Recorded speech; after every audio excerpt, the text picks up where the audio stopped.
राधे कृष्ण। आप सभी को ओम नमो नारायण। स्वागत है आप सभी का आपके अपने चैनल देव देवी धाम पर। आज मैं रूबी शर्मा, नमस्कार, मैं विजय कुमार शर्मा।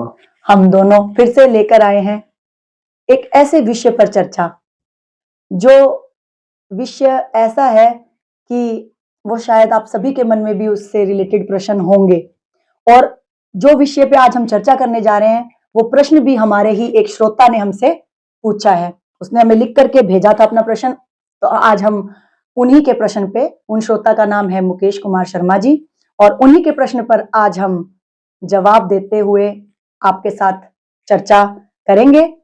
तो उनका सवाल ये था कि मैं बहुत भक्त इंसान हूँ, मतलब भक्ति करता हूँ, बहुत पूजा पाठ करता हूँ, नाम जप करता हूँ, मंदिर जाता हूँ, मतलब हर वो काम करते हैं जो एक भक्त इंसान करता है। देखो, अपना पूजा पाठ दिनचर्या वो नित्य करते हैं। लेकिन उनका जो मेन प्रश्न था वो ये था कि इतना पूजा पाठ करने के बाद भी मैं जो भगवान से मांगता हूं तो मुझे वो क्यों नहीं मिलता। मैं जो भी मनोकामना करता हूं, जो भी चाहता हूं, वो पूरा क्यों नहीं होता। तो इसी विषय पर आज आप सभी को अपने अनुभव साझा करेंगे, अपने ज्ञान से सरोबार करेंगे विजय कुमार शर्मा जी। तो लीजिए आप इनसे ज्ञान आज का। दोस्तों, जो सवाल है वो बड़ा ही सिंपल है, लेकिन बहुत गहरा है। सिंपल इतना है कि हर आदमी का, लगभग हर आस्तिक आदमी का ये एक डेली रूटीन लगा लो या ओकेशनली लगा लो कि वो परमात्मा से अपनी इच्छाएं, अपनी जरूरतें या अपनी जो भी लाइफ की जरूरतें हैं उसकी डिमांड करते हैं। वो कहता है कि भगत कहता है अपने ईश्वर को कि जी मैं,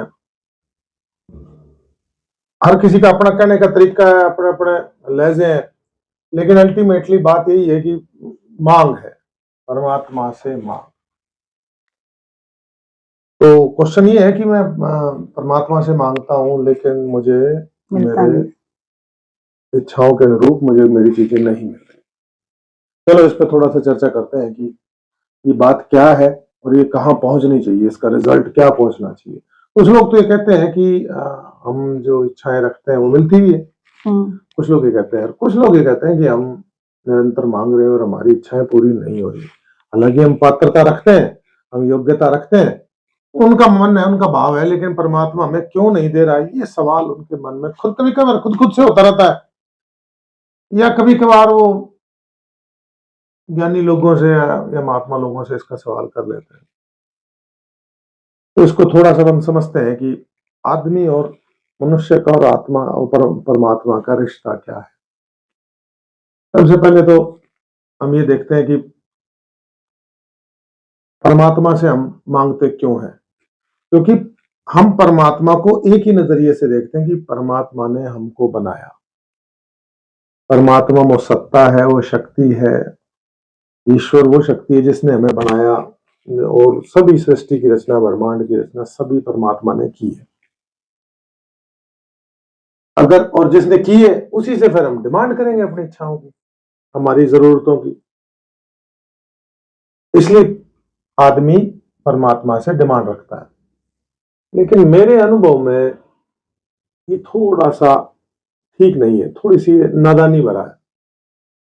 नादानी भरा इसलिए है क्योंकि हम थोड़ा सा देखें कि मांग ही ठीक नहीं है, क्योंकि परमात्मा ने हमें बिना मांगे सब कुछ दिया है। पहले तो हम ये देखें कि हमने परमात्मा से अपने को, शुरुआत दिन हमारा जन्म होता है जिस दिन से, या इससे थोड़ा पीछे चले जाएं तो माँ के पेट में जहां से हमारी शुरुआत होती है हमारे जीवन की, वहां किसने मांगा था हमें? तो वहां हमें किसने नहीं मांगा, या हमने कुछ भी नहीं मांगा, ना अपनी आंख मांगी, ना हाथ मांगा, ना शरीर मांगा, कुछ भी नहीं मांगा, फिर भी परमात्मा ने हमें दिया है। जो हमारा सारा शरीर है जिससे हम जीवन को अनुभव करते हैं, वो हमें बिना मांगे ही मिला है। और थोड़ा सा समझे तो माँ भी नहीं मांगती। माँ एक बच्चा मांगती है, भाई हाँ ठीक है बच्चा हो रहा है, लेकिन वो नहीं मांगती 2 आंख भी हो, 1 दिल भी हो, शरीर में ये अंग हो, कुछ नहीं मांगती। लेकिन फिर भी परमात्मा या कुदरत या प्रकृति या ईश्वर वो सब कुछ बिना मांगे ही दे रहा है। ठीक है जी। अब हम ले लेते हैं जन्म ले लिया, उसके बाद हम जैसे जैसे बड़े होते हैं, हम सांस भी ले रहे हैं, हमारा सब कुछ शरीर चल रहा है, हमारे जीवन में जो कुछ भी हो रहा है वो बिना मांगे ही हो रहा है। हमें जो भी कुदरत से मिला है वो बिना मांगे ही मिल रहा है। लेकिन अब आ जाती है मनुष्य की सबसे बड़ी समस्या कि जब उसके पास विचार इकट्ठे हो जाते हैं, समय के साथ उसके साथ पास विचार इकट्ठे हो जाते हैं, अब वो उन विचारों से सोचता है कि परमात्मा जिसने सब कुछ बनाया अब उससे मांगे हम। मजबूरी है उसकी कि और किसी से मांगे तो मना हो जाता है, लेकिन परमात्मा से स्पष्ट रूप से तो मना नहीं होता है, इसलिए वो निरंतर मांगता ही रहता है। और दुनिया ये कह ही रही है इतने सालों से, मैंने देखा है, अपने परिवार से देखा या लोगों को देखा, पीढ़ी दर पीढ़ी देखा कि लोग मांग ही रहे हैं। मांगने की वजह रही है क्योंकि बड़ा छोटे को कह ही रहा है कि परमात्मा से मांगो वो देगा। सभी ये कह रहे हैं, सभी इसी बात को कह रहे हैं कि जी परमात्मा से मांगो वो देगा। देखो, कहने वाले का दृष्टिकोण, ये बहुत जानने वाले का दृष्टिकोण तो ये ठीक है कि परमात्मा ही देगा, ये तो है, यहां तक तो है ठीक।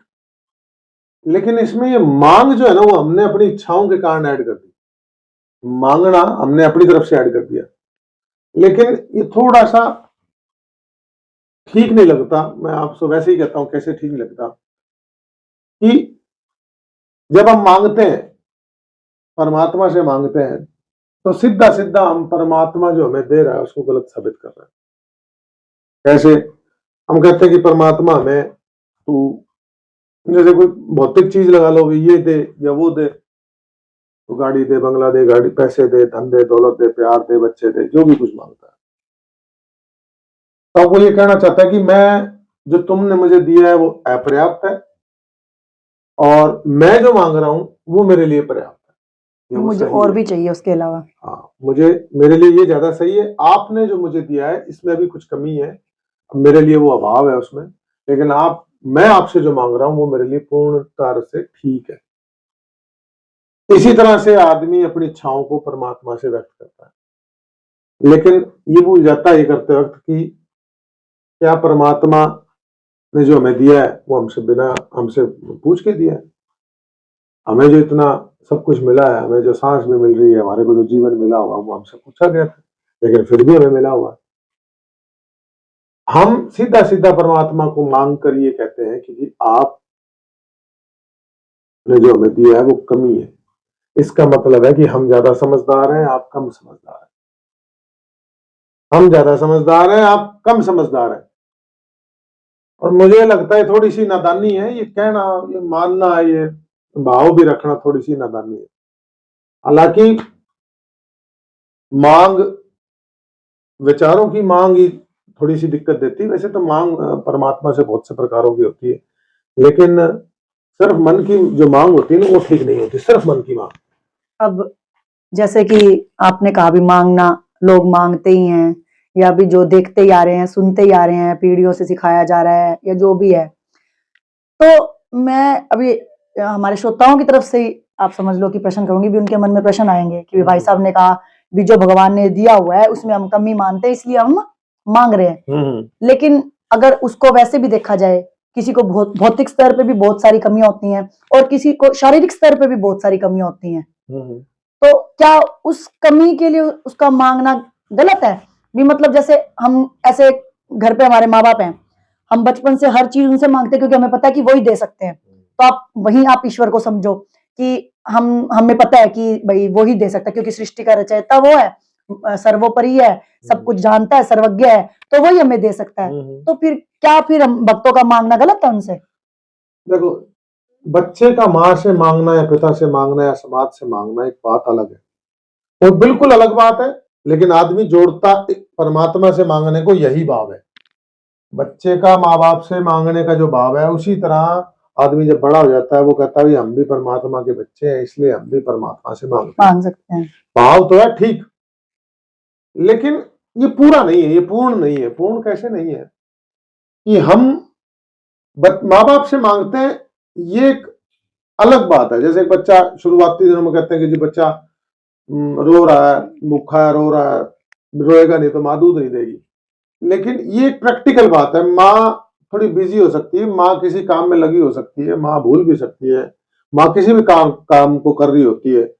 तो बच्चा रो के पुकार नहीं रहा, बच्चा सिर्फ अपनी व्यथा बता रहा है, मैं भूखा हूं, मेरे पेट में दिक्कत है, भूखा हूं, पेट दर्द हो रहा है, या जो भी है, वो अपनी सिर्फ एक एक्सप्रेशन शो कर रहा है रोने का, उस मतलब उस बात के कारण रोने का। माँ उस रोने को सुन लेगी तो उसको लगता है कि ये भूखा हुआ, इसको दूध दे दे। यहां तो ये बात होगी एक मनुष्य का और एक मनुष्य से व्यवहार। समस्या ये है कि आप इसी व्यवहार को परमात्मा के साथ जोड़ते हैं कि परमात्मा के हम बच्चे हैं, परमात्मा ने हमें बनाया, तो हम क्यों ना परमात्मा से मांगे। लेकिन हम ये भूल जाते हैं कि परमात्मा सर्वज्ञ है। परमात्मा ने हमें बिना मांगे सब कुछ दिया है, अपार दिया है, बिना मांगे। अगर हम मांगने बैठे तो हम 4 आंख मांगते हैं, 2 आगे तो पीछे भी। अगर ये मांगे भी पूरी होती तो आदमी 2 आंख नहीं मांगता, 4 मांगता भी, पीछे तो दिखाई नहीं दे रहा। हे परमात्मा 2 आंख और दे। और कुछ बेवकूफ लोग मांगते भी, उन्हें मुझे पता नहीं, लेकिन लगता है कि कुछ शायद मांगते होंगे। 2 हाथ की जगह 4 हाथ भी मांग सकते हैं। और कुछ फिल्मों में देख लेते हैं तो शायद कुछ लोग कल्पना में मांगते भी होंगे। भाई मेरा श्रोताओं की तरफ से ये प्रश्न है कि आपने ये तो बता दिया, ठीक है, उसको हम मनुष्य की तरह तोल ही नहीं सकते भगवान को, उस कैटेगरी में तोल नहीं सकते, क्योंकि जो उन्होंने दिया, वो कहते हैं ना, बिन मांगे मोती मिले, मांगे मिले ना भीख। हाँ, तो वो बात तो है। अगर गहराई से समझे तो बात तो आपने यही कही कि बिन मांगे मोती मिले और मांगे मिले ना भीख। लेकिन मैं यही पूछना चाहूंगी श्रोताओं की तरफ से, समझ लीजिए, क्योंकि कईयों के मन में प्रश्न आ रहे होंगे कि भाई जो ये बात बोल रहे हैं शायद हमारे सिरे तो नहीं बैठ रही, क्योंकि हमारी तो इच्छाएं शायद मांगने से पूरी भी होती हैं। हमने चमत्कार भी अपनी जिंदगी में देखे हैं कई, या फिर हम जो मांगते हैं हमें बिन मांगे से भी भगवान से मिल भी जाता है, कई बार ऐसी चीजें भी होती हैं। पर मैं ये पूछना चाहूंगी भी, आपने अब ये तो ठहरा दिया कि हाँ मांगना ठीक है, लेकिन मांगने का भाव, तो अब मैं यही जानना चाहती हूँ श्रोताओं की तरफ से कि भी किस प्रकार से मांगा जाए कि भगवान तक हमारे भाव पहुंच पाए, और जो चीजें हम सोच रहे हैं कि भी हमें अपर्याप्त लगती है अपने जीवन में, वैसे तो आपने दर्शा दिया कि ये अपर्याप्त हमारे जीवन में कुछ भी नहीं है, सब कुछ प्रभु ने पर्याप्त दे रखा है, लेकिन आप अपर्याप्त समझते हो, मतलब ठीक है, कुछ लोग समझते हैं।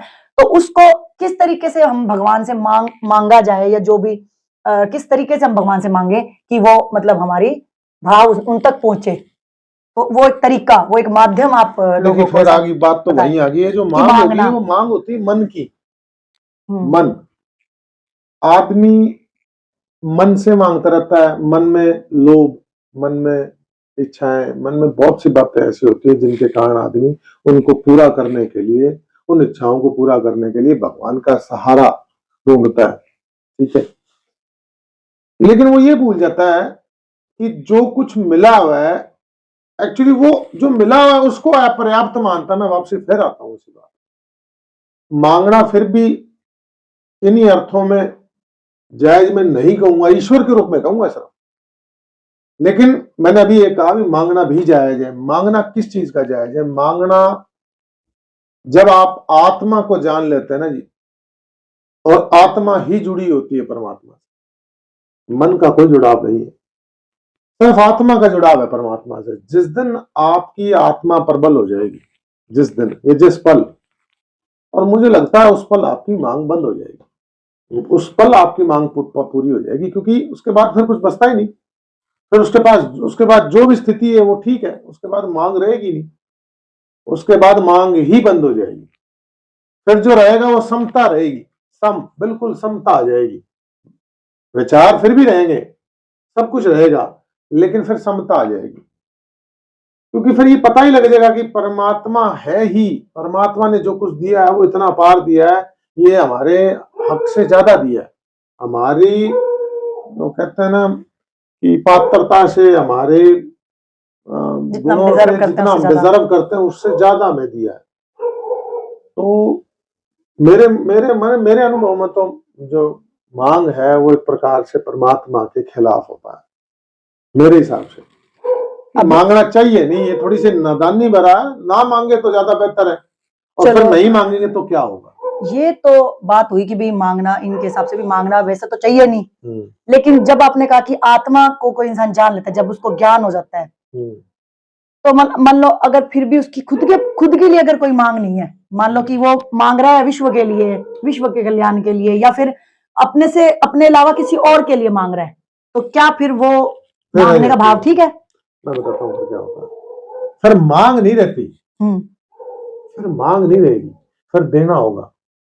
हम्म मांग, जब आपके पास आत्मा का अवलोकन होगा, जब आप आत्मा के आप अनुभव होगा, आत्मा का अनुभव होगा, फिर मांग नहीं होगी, फिर देना होगा। फिर वो सभी के लिए उतना ही बराबर हो जाता है। फिर आपने कहा कि समाज, दुनिया, अभी सबके दूसरे लिए के ना, लिए मांगेगा कोई कुछ। फिर मांग नहीं रहेगी, फिर वो देने वाला हो जाता है, और देने वाला परमात्मा ही होता है। तो ये समझना थोड़ा सा मुश्किल हो जाता है शुरुआती स्टेजेस में। आदमी जब इन पथों पे होता है, आत्मा के पथ पे होता है, ईश्वर के पथ पे होता है, तो शुरुआत में तो ये महसूस करना थोड़ा मुश्किल हो जाता है। जो मैंने अभी कहा है कि परमात्मा से मांगना परमात्मा के खिलाफ है, ये शुरू में समझना मुश्किल हो जाता है। लेकिन किसी स्टेज पर जाने के बाद जब आप एक अनुभव में आ जाते हैं, आत्मा के अनुभव में, फिर आपको पता लगता है बात ठीक है। क्योंकि फिर तो कृतज्ञता तो रही नहीं परमात्मा की तरफ, फिर एक प्रकार का वो जो विवाद ही एक प्रकार का भी, परमात्मा तूने मुझे ये नहीं दिया और मैं इस लायक था, मुझे ये नहीं दिया है। तो चाहे वो स्पष्ट रूप से कहे ना, गहराई में तो कहता ही है भी परमात्मा मैं इस लायक था, मैं डीसी बनने के लायक था, मुझे बना दिया तूने पीएन। ये क्या कर रहा परमात्मा? तो कहता तो आदमी दबी आवाज में, बहरे बहुत गहरे मन में तो ये कहता परमात्मा तूने क्या कर दिया, ये मैं इस लायक थोड़ी था कि मेरे टांग टूट गई, क्या कर दिया तूने। खिलाफ है ये बार बार, लेकिन वो शायद शब्दों में बिल्कुल स्पष्ट भाव में नहीं कहता, लेकिन गहराई में भाव यही होता है, परमात्मा ये क्या कर रहा है तू। तो चलो इस बात से स्पष्ट तो यही होता है कि भी मांगना नहीं चाहिए। नहीं चाहिए। तो अगर मांगना नहीं चाहिए तो क्या करना चाहिए? राइट। ये सवाल अब हमारे श्रोताओं के मन में आखिरी होगा कि करना, फिर मांगना नहीं तो फिर क्या करना चाहिए? ठीक है, अब आप समझे। मान लो आपकी डिमांड बंद होगी। डिमांड का मतलब हो गया, डिमांड बंद होने का मतलब क्या है? आपने पूछा जी ना मांगे तो क्या करें। जब आप नहीं मांगेंगे, नहीं मांगने का मतलब ये नहीं है कि सिर्फ आपने मांग बंद कर दी। ये तब पूर्ण होगा जब आप ये समझ लें कि जो कुछ मिला है वो पर्याप्त है, पर्याप्त से भी ज्यादा है। ये तब आएगी ये भावना। मांग बंद अब ऐसे नहीं हो सकती। मांग बंद तब होगी जब आपको लगेगा कि जो आपके पास है, जो कुछ भी है, जो कुछ भी है वो पर्याप्त है, वो मेरी रिजर्वेशन से ज्यादा है, मेरी पात्रता से ज्यादा है, मेरे पास जो है वो एक्स्ट्रा है। तब मांग बंद होगी, ऐसे तो मांग बंद होती नहीं। आप खाना कब नहीं खाते? जब आपका पेट भरा होता है। आपके सामने 10 पकवान रख दो, आपने खाना खा लिया, 10 पकवान ला दो, आप कहोगे नहीं। जब आप संतुष्ट हो तो चीज को मना कर। आपकी पात्रता से ज्यादा आपको मिल गया, आपका खाना भरपेट मिल गया, आप किस लिए मांगेंगे? कोई वजह ही नहीं बचती। फिर क्या होगा? फिर होगा देना और धन्यवाद। फिर धन्यवाद देना शुरू होगा। देना क्या होगा? जब आप कुछ नहीं मांग रहे, सब कुछ पर्याप्त होगा आपको जब लगेगा कि आपकी आत्मिकता से लगेगा, आत्मीयता से लगेगा जो कुछ मिला हुआ है ये मेरे लिए पर्याप्त है, पर्याप्त से भी ज्यादा है, तब आपका धन्यवाद शुरू होगा। तब आपकी यात्रा शुरू हुई होगी। आध्यात्मिक यात्रा का पहला कदम यहीं से है, बिल्कुल पहला कदम। मतलब अर्ली बर्ड स्टेप्स यही है, बच्चे वाले स्टेप्स है ना, कि परमात्मा की तरफ बढ़ने वाला यहीं से शुरुआत है। कृतज्ञता रखें, कृतज्ञता शुरू हो जाए, धन्यवाद शुरू हो जाए, आप परमात्मा का धन्यवाद देने लग जाए कि जो परमात्मा तूने, जो शक्ति जिसको आप भगवान कहते हैं, कि आपने जो मुझे दिया है ये मेरी जरूरतों से ज्यादा है। उस दिन आप परमात्मा से तो जुड़ोगे, और दूसरा फिर आपका धन्यवाद शुरू हो जाएगा। जब ये शुरू होगा तो हर बात में धन्यवाद होगा, पल पल में धन्यवाद निकलेगा, पल पल। आप हर बात में, जब आप अपने हाथों को देखोगे परमात्मा कितना बढ़िया, आप आंखों से देखो परमात्मा हर चीज के लिए, हर चीज के लिए ग्रेटिट्यूड होगा, ग्रेटिट्यूड, कृतज्ञता, धन्यवाद। आप धीरे धीरे धीरे धीरे इस भाव से कहीं पहुंच जाए। अब जैसे कि अब आपने ये बात कह दी कि कृतज्ञता, धन्यवाद, है ना। अब कई श्रोता ऐसे भी होंगे जो ये कहेंगे भाई साहब हम मांग रहे तो दिक्कत है क्या, मांगने में हमारे दिक्कत है क्या? हाँ, ये भी बात इस भाई मांगने में दिक्कत है क्या? नहीं, ठीक अरे है। हम मांग रहे हैं तो दिक्कत है क्या? हाँ ठीक है, ये उनका बात, ये बात ठीक है किसी हद तक उनके लेवल पर। देखिए एक आदमी ये जानता ही नहीं है कि नहीं मांगना अज्ञानी है। चाहिए, नहीं कोई बात नहीं, वो मतलब एक व्यक्ति परमात्मा के उस सिस्टम को जानता ही नहीं है, परमात्मा से हमारे संबंध को जानता ही नहीं है कि हमारा संबंध है कैसे। ऐसे तो नास्तिक भी हैं जो परमात्मा को मानते नहीं, वो भी तो उतना ही जिंदगी जीते हैं जितना हम जीते हैं, जीते वो भी बराबर ही है। फर्क, एक आदमी परमात्मा को, परमात्मा के साथ अपने संबंध को, और शायद नास्तिक आदमी मांगता भी नहीं है कुछ। हाँ ना, हाँ बिल्कुल नहीं मांगता, इसीलिए तो एक आस्तिक से जुड़ी हुई बात है, वे परमात्मा को मानता भी है लेकिन पूर्णता से समझता नहीं है। अनुभव थोड़ा सा अभी कम है उसका, अनुभव कम होने की वजह से उसके पास डिमांड होती है। अनुभव में जब तक ये नहीं आएगा कि जो मिला वो मतलब जरूरत से ज्यादा है, सोचे भी परमात्मा ने 2 आंख क्यों दी, सोचे 2 आंख कहां नहीं क्यों दिए, मुंह एक ही क्यों दिया, तो ये परमात्मा ने इतना, उससे ज्यादा समझ हमारे में कैसे हो सकती है? जिसने हमें बनाया, हमारे हम ये कहते हैं मांग के द्वारा, हम ये कहते हैं हम तेरे से ज्यादा समझदार हैं। हम हमारी मांग में दर्शाते यही है, नाराजगी दर्शाते हैं साथ साथ, एक तो ये सब दर्शाते हैं कि हम ज्यादा समझदार हैं, कि दर्शाते हैं कि हम तेरे से नाराज हैं। उसके उसके दिए पे क्वेश्चन मार्क लगाते हैं। सब कुछ उसका दिया हुआ है लेकिन कोई कृतज्ञता नहीं, इसीलिए आदमी अंदर से थोड़ा सा जर्जर है, इसीलिए वो मांगता है। जब वो अनुभवहीन इसीलिए तो है, थोड़ा सा अनुभव में आ जाएगा ईश्वर के साथ तो फिर ये बात अपने आप ही समझ आ जाएगी, शायद मेरे कहने की भी जरूरत नहीं। लेकिन हाँ, स्टेप बाय स्टेप आप जब चलते हो तब आदमी उस स्थिति पे पहुंच जाता है कि जहां ये बात समझाने की जरूरत ही नहीं पड़ती। आप एक बार इस बात को छोड़ दें कि मांगे ना, आप मांग लेना कोई बात नहीं, श्रोता मांग भी सकता है, लेकिन शुरू ये करें धन्यवाद देना। आप ये मानना शुरू करें जो है वो मेरी जरूरत से ज्यादा है। जो कुछ भी है, जो कुछ भी है, हम आए थे खाली हाथ, बहुत ही ध्यान से सुनना जी। हालांकि इतिहास में बात बहुत बार कही गई है, सिकंदर के द्वारा भी एग्जाम्पल दिया जाता है कि हम खाली हाथ आए थे और हम खाली हाथ ही जाएंगे। तो फिर हम ये जो मांग रहे हैं, ये सारी बात, इतना सारा कार्यक्रम करते हैं, हमारे साथ सुख भी आता है, दुख भी आता है, कुछ भी होता है, फिर भी हम फायदे में ही रहते हैं। मेरा ही मानना है आपके साथ कोई भी घटना घटित हो जाए, आप फिर भी फायदे के अंदर ही खड़े होंगे। किसी भी स्थिति में आप मुझे बता देना कि आप फायदे में नहीं है, मैं जवाब दे दूंगा कि आप फायदे में क्यों नहीं है। फायदे में क्यों है? हर स्थिति में आप फायदे में, हर स्थिति में। ऐसी कोई स्थिति नहीं है इस ब्रह्मांड में, ऐसी कोई स्थिति नहीं है जिसमें हम किसी नुकसान में, हम हमेशा ही फायदे में ही होंगे। मैं आपके सामने मैं पल पल ही मानता हूं कि मैं हर वक्त फायदे की स्थिति में, बहुत आनंदित हूं। हम जब सुबह उठते हैं तो सबसे बड़ा फायदा, आप जिंदा जिंदा है, सांस ले रहे हैं, लाखों लोग पूरा दिन निकालने के लिए फिर लाखों लोग नहीं जिंदा, सोते हैं लाखों लोग मर जाते हैं।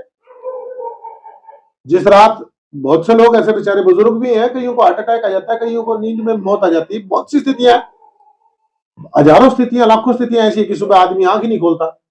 आप ऐसी कोई स्थिति मुझे नहीं बता सकते, या अगर कोई बता सके तो मैं उसका कृतज्ञता मानूंगा कि भाई ऐसा हो कैसे सकता है।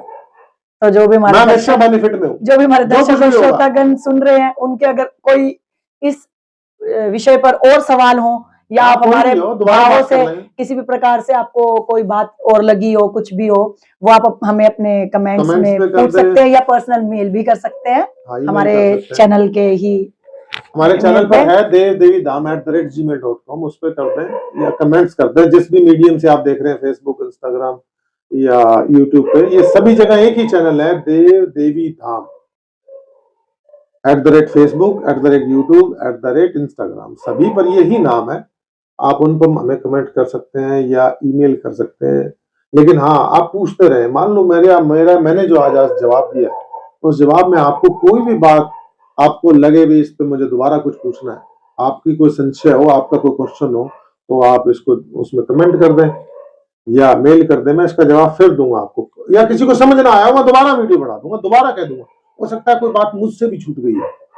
और क्योंकि मैं इतना कोई कैमरे पे बोलने का आदी नहीं हूँ।